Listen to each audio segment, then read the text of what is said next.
আসসালামু আলাইকুম, সবাইকে ঈদ মোবারক। সবাই নিশ্চয়ই ভালো আছেন। তো সারা রাত মেহেদি লাগিয়েছি, কারণ ঈদ। তো আমরা ড্রেসগুলো নামিয়ে নিলাম। আমরা মা মেয়ে ম্যাচিং করে ড্রেস নিয়েছি। যেহেতু খুব গরম, তাই আমরা সুতির ড্রেস পরবো। তো এর ফাঁকে আমি গিয়ে আমাদের জন্য নাস্তাটা বানিয়ে নিলাম। তো ঈদের দিন সেমাই না খেলে ভালো লাগে না। তো একটু সেমাই বানালাম, একটু হাতের নাস্তা বানালাম। এরপর আমরা ঝটপট রেডি হয়ে বের হয়ে গেলাম বাড়ির উদ্দেশ্যে। এটা আমাদের বাড়িতে যাওয়ার যে মেন রোড, সেই মেন রোডটা।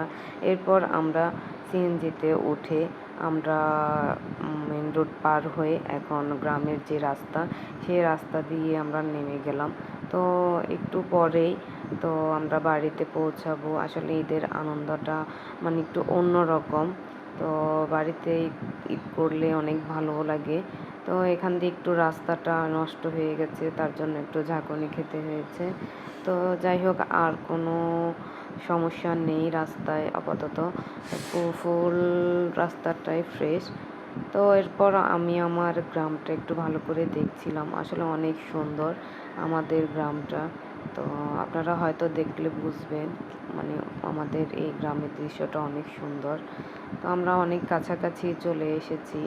তো এখন আমরা আমাদের বাড়ির যেই বাজার, সেই বাজারে নেমে গেলাম। এরপরে আমরা বাড়ির রাস্তায় নামলাম। তো রাস্তায় নেমে হেঁটে যাচ্ছিলাম। তো আমার মেয়ে খুব খুশি, ও বাড়িতে ঈদ করবে সবার সাথে। তো এই জন্য ও আমার আগে আগে হাঁটা দিচ্ছে। তো আমি ওর পেছন পেছন যাচ্ছি। তো আমি আসলে বাড়িতে পৌঁছে গেলাম। তো এরপর আমার বাড়ির মানে যেই পরিবেশটা, সেটা আপনাদেরকে দেখাই একটু হালকা করে।